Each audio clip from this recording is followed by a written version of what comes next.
Right now, as you listen to these words, how many thoughts are running through your mind? 10, 20, 100.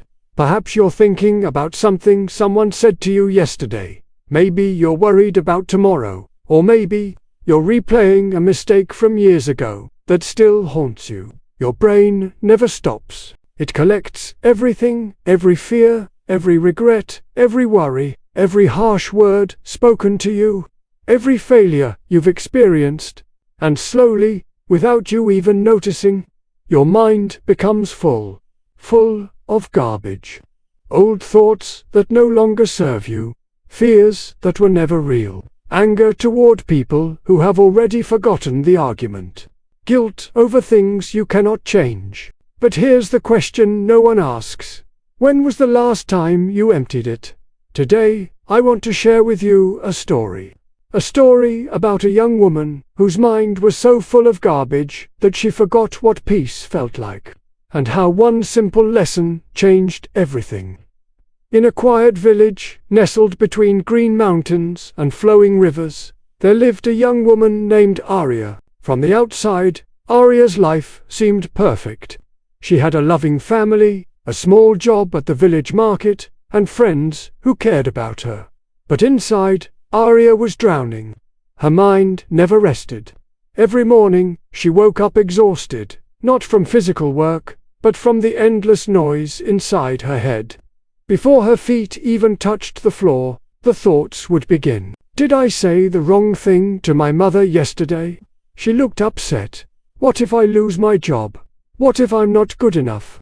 Why did I make that mistake 5 years ago? I'm so stupid. What will people think of me if I fail? The thoughts piled on top of each other like stones on her chest, and no matter how hard she tried, she couldn't make them stop. At night, when the village grew quiet and everyone slept peacefully, Aria would lie awake, staring at the ceiling. Her body was tired, but her mind refused to rest. It kept replaying conversations. It kept imagining disasters that hadn't happened. It kept reminding her of every single thing she had ever done wrong. She tried everything. She tried keeping busy, hoping the work would silence the noise. But the thoughts followed her. She tried talking to friends, but she didn't know how to explain what was happening inside her. How do you tell someone that your own mind feels like a prison? She tried ignoring the thoughts, pushing them down, pretending they didn't exist. But they always came back, louder than before. One evening, as Aria walked home from the market, she passed by an old woman sitting on a wooden bench near the river. The woman's face was weathered with age, her hair silver like moonlight, but her eyes were peaceful, clear, like still water on a windless day. Aria had seen this woman before. The villagers called her grandmother Lynn. She had lived in the village for as long as anyone could remember, and people said she possessed a wisdom that few could understand. Without thinking, Aria stopped walking. "Grandmother," she said, her voice trembling, "may I ask you something?" The old woman looked up and smiled gently. "Of course, child, sit with me." Aria sat down, and for a moment she didn't know what to say. But then the words poured out of her like water from a broken dam. "I can't find peace," Aria confessed, her eyes filling with tears. "My mind is always full of thoughts I don't want, full of worries that never end, full of things I can't forget, no matter how hard I try. It feels like my brain is full of garbage, and I don't know how to empty it." Grandmother Lynn listened quietly. She didn't interrupt. She didn't judge. She simply listened. When Aria finished speaking, the old woman nodded slowly. "Come with me tomorrow morning," she said. "I have something to show you." The next morning, Aria arrived at Grandmother Lynn's small cottage at the edge of the village. The sun had just risen, casting golden light across the dew-covered grass. Grandmother Lynn was waiting for her at the gate. "Follow me," she said, and began walking behind the cottage. They walked along a narrow path through a small forest until they reached a clearing. And there, In the middle of the clearing was a garden. But it was not a beautiful garden. It was a mess. Weeds had overtaken every corner. Dead leaves covered the ground. Thorny vines wrapped around what might have once been flower beds. The soil was cracked and dry. If there had ever been flowers here, they were now buried beneath layers of neglect. Aria stared at the chaos before her. "This, Grandmother," Lynn said, gesturing to the ruined garden, "is your mind."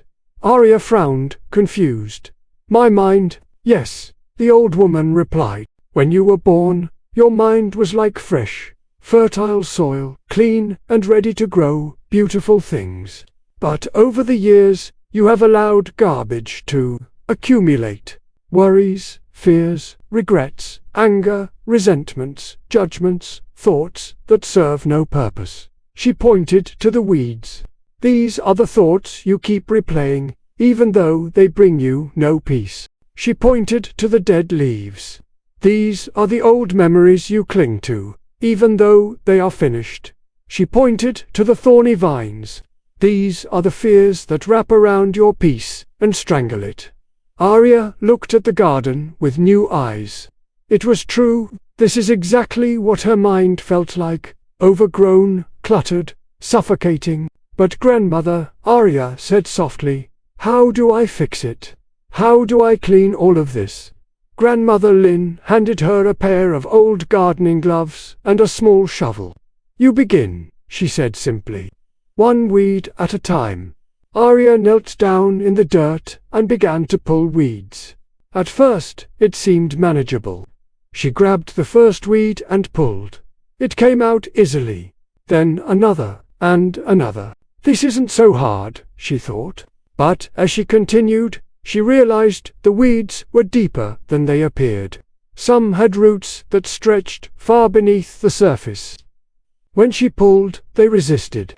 When she tugged harder, the stems broke, leaving the roots still buried in the soil. "Grandmother," Aria called out, frustration creeping into her voice, "some of these weeds won't come out. The roots are too deep." Grandmother Lynn, who had been watching from a stone bench nearby, walked over slowly. "Ah," she said, "these are the old weeds, the ones that have been growing for many years. They cannot be removed with one quick pull. You must dig deeper. You must be patient. You must loosen the soil around them first, then gently extract the entire root." She knelt beside Aria and demonstrated. With a small shovel, she carefully dug around the base of a stubborn weed, loosening the dirt, creating space. Then, with a slow and steady pull, the entire weed root and all came free. "You see," Grandmother Lynn said, "the quick pull only removes what is visible, but the root remains. And if the root remains, the weed grows back," Aria finished, understanding dawning in her eyes. "Exactly. This is why your mind never finds peace. You try to push thoughts away quickly. You try to ignore them. You try to pretend they don't exist. But you never address the root. And so they keep returning." Aria looked at the weed in Grandmother Lynn's hand, the entire plant, root and all. "So I need to go deeper," she whispered. "Yes, child, you must go to the source." For hours, Aria worked in the garden. The sun rose higher. Sweat dripped down her face. Her hands ached. Her back hurt. But she kept going. With each weed she pulled, she thought about the garbage in her own mind. There was the weed of regret. The mistake she made 5 years ago that she replayed every single day. She had said something hurtful to a friend, and even though she had apologized, even though the friend had forgiven her, Aria had never forgiven herself. She dug around this weed carefully and pulled it out, root and all. "I made a mistake," she told herself. "I apologized. I learned. It's time to let it go." There was the weed of fear, the constant worry that she wasn't good enough, that people were judging her, that she would fail at everything she tried. This weed had deep roots. It had been growing since she was a child, since the first time someone had told her she wasn't smart enough. She dug and dug, loosening years of buried soil, until finally, the root came free. "I am enough," she whispered. "I don't need anyone's approval to know my worth." There was the weed of anger, resentment toward a family member who had hurt her years ago. She had carried this anger like a heavy stone, believing that holding on to it somehow punished the other person. But in reality, it only punished herself. She pulled this weed with tears streaming down her face. Holding on to anger is like drinking poison and expecting the other person to suffer. She realized, I release this. Not for them, for me. There was the weed of comparison, the endless habit of measuring herself against others, always feeling like she came up short. She saw only what others had and never appreciated what she possessed. She ripped this weed from the ground. My journey is my own. Their path is not mine. And that is okay. Weed after weed she pulled. Some came easily. Some took great effort. Some brought tears. Some brought relief. By the time the sun began to set, Aria was exhausted.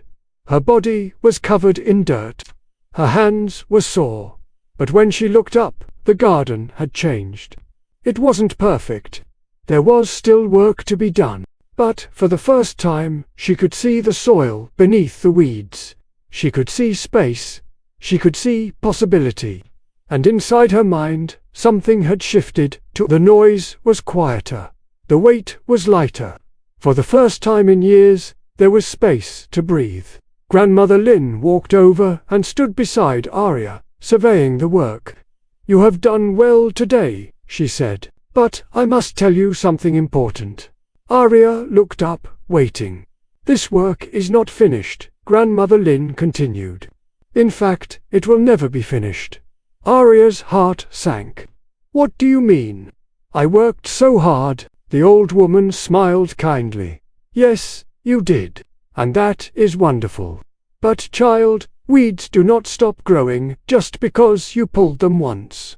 New seeds blow in on the wind every day. If you neglect this garden, it will become overgrown again." She gestured to Aria's mind. "It is the same with your thoughts.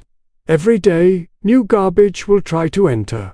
New worries, new fears, new regrets. The world will keep throwing seeds of negativity into your garden." "So what do I do?"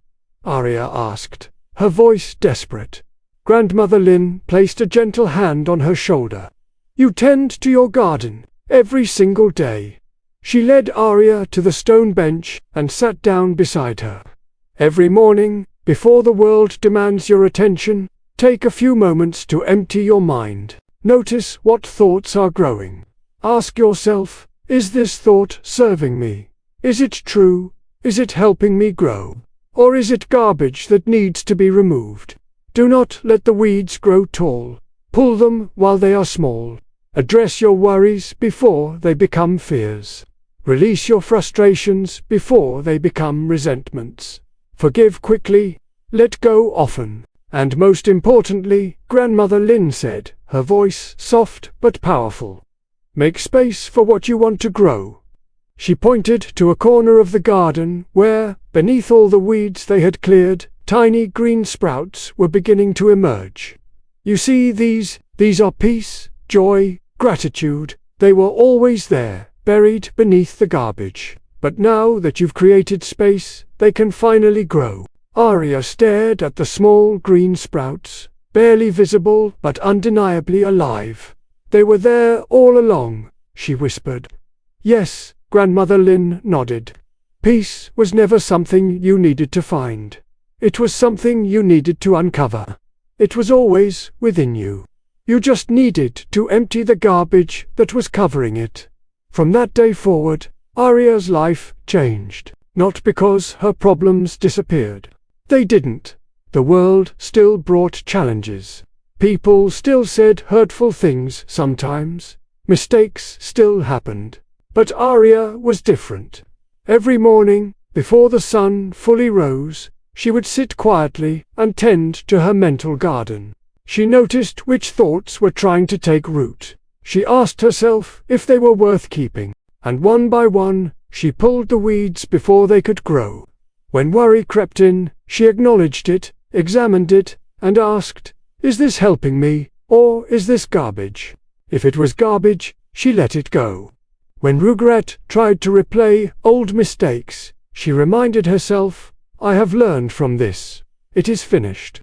I release it." When anger arose toward others, she breathed deeply and said, "I will not carry this poison. I choose peace." And slowly, something beautiful began to happen. The mental noise that had once been deafening became quieter. The weight that had pressed on her chest began to lift. The exhaustion that had followed her everywhere was replaced by a gentle calm. She started sleeping better. She started smiling more. She started noticing the beauty in small things, the way sunlight danced on the river, the sound of birds in the morning, the warmth of her mother's embrace. People in the village began to notice the change. Aria, her friend, asked one day, "What happened to you? You seem so peaceful." Aria smiled softly. "I learned how to empty my mind," she replied. "I learned that my brain was full of garbage I had been collecting for years. And I learned that if I don't take out the trash regularly, it piles up until there's no room for anything else." Her friend looked puzzled. "How do you do it? How do you empty your mind?" Aria thought for a moment, then answered, "You start by noticing what you're holding on to. Then you ask yourself if it's worth keeping. And if it's not, you let it go. Every single day. Like tending a garden." Dear friend, this story is not just about Aria. It is about you. Right now, in this very moment, how much garbage is sitting in your mind?